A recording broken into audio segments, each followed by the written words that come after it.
Good morning. Today is the 1st of December 2022, with a month left to go before we say goodbye to the year and welcome the new year of 2023.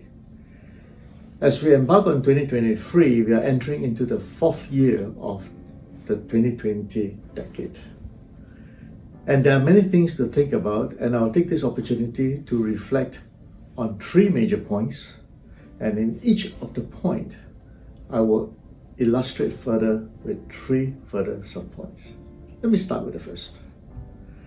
The first would be, we are coming off this pandemic into an era of the endemic. An endemic ends in one of two ways. Either there's an eradication of the COVID-19 disease, or we come to accept that it will coexist with us. So let me just touch on the 3 points quickly. In some ways, as we experience the endemic for a full year now, firsthand, there are many things that we can enjoy, and the environment we are in now perhaps is better than the past. We enjoy the freedom in Singapore with our normal lives, yet I think if you look at some of the hygiene habits of many people, it has increased. And I think that's a good thing. The second thing is really the era of the physical and the digital. So you have the physical and you have the digital. And our work is now premised on a hybrid of both, because the tools, the analysis, the abundance of data turning into insights for us, it can only come about because we leverage on the digital phenomena.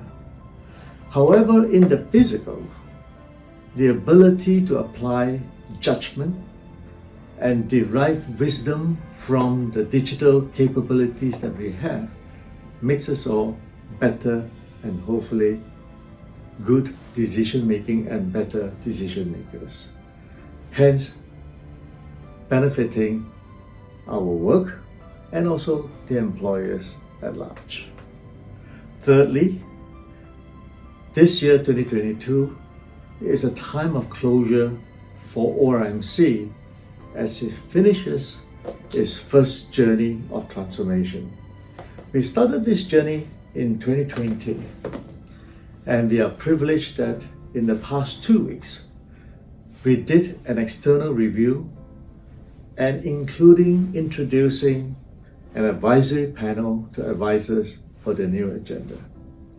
Our team has certainly worked very hard in the past 3 years, bringing a difference in terms of the way we manage risk at NUS, and we have now built a platform that is sustainable in risk management, so that the benefit is available to all of our community at NUS for the future.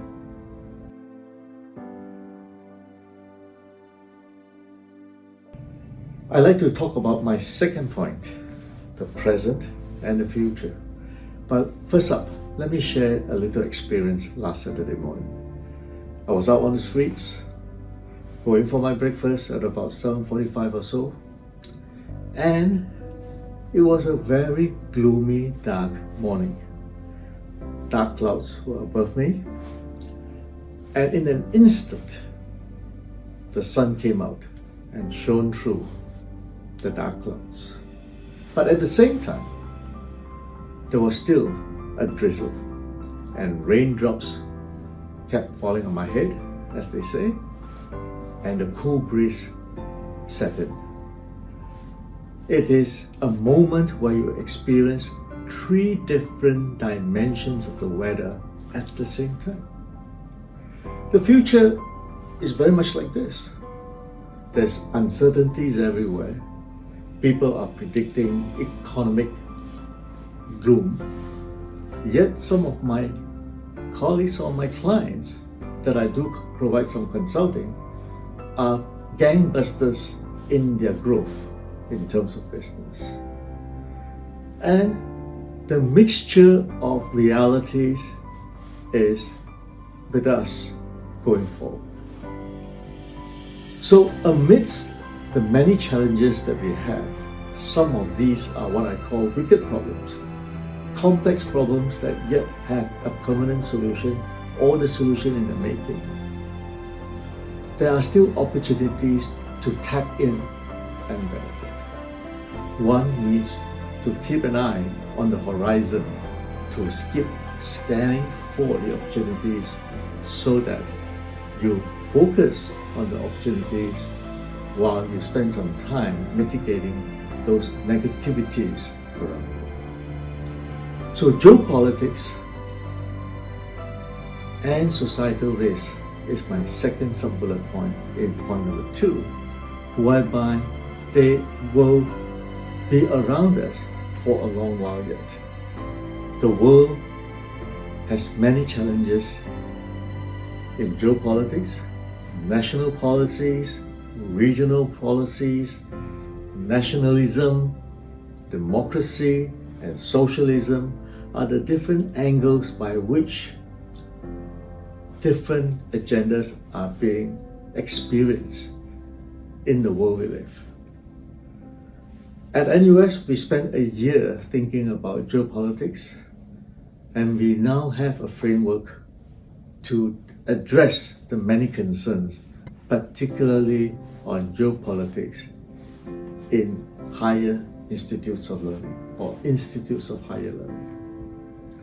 Finally, when we think about the opportunities that we have, we must enhance our skills, and as professionals, we must continue to stay on top of our game in terms of both content and delivery so that we can benefit from this era of Weiji, both a chaos and challenging times as well as opportunities to be had.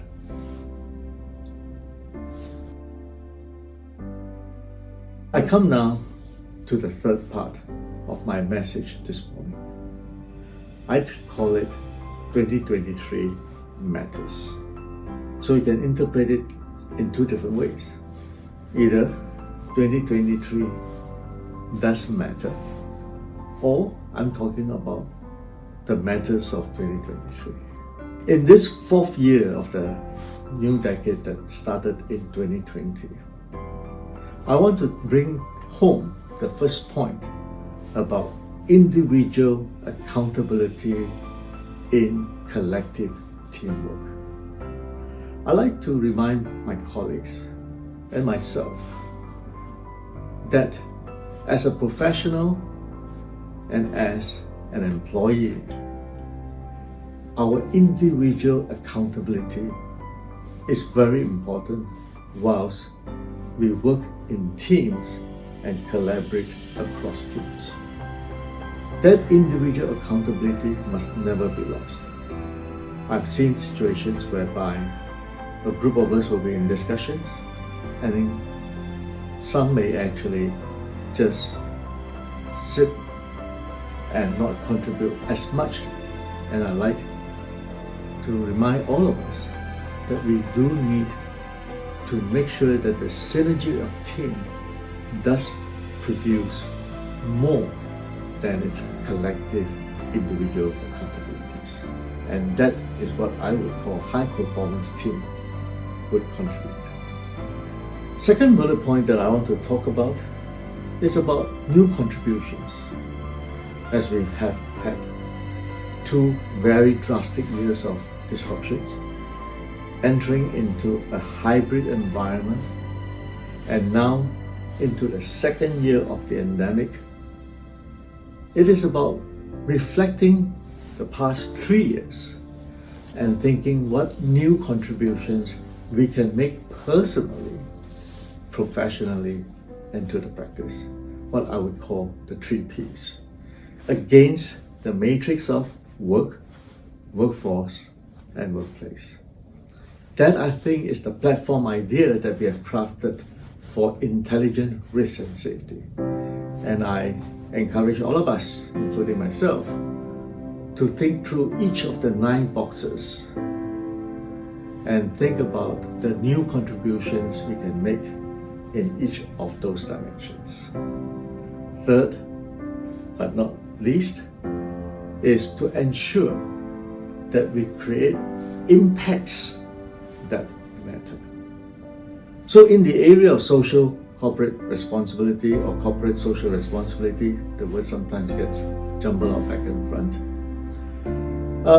I reminded myself that it's not about doing that one thing, that one event, tokenism to ease my conscience, but rather it's a sustained program to help those that need our help and to think about as equal partners to contribute for the betterment of the whole. I like to think about learning and development, how our pedagogy of learning changes in this new context and bring about real training, learning, experience, the whole works, so that we are better professionals to face the future. I think about the new contributions that will create into a series of sprints so that when we marathon together, we reach new heights and new horizons. Thank you, team, and thank you for your contributions and efforts. So I bid you farewell for 2022. Thank you for all that you have done, and I welcome together with you a new year of 2020. Adios.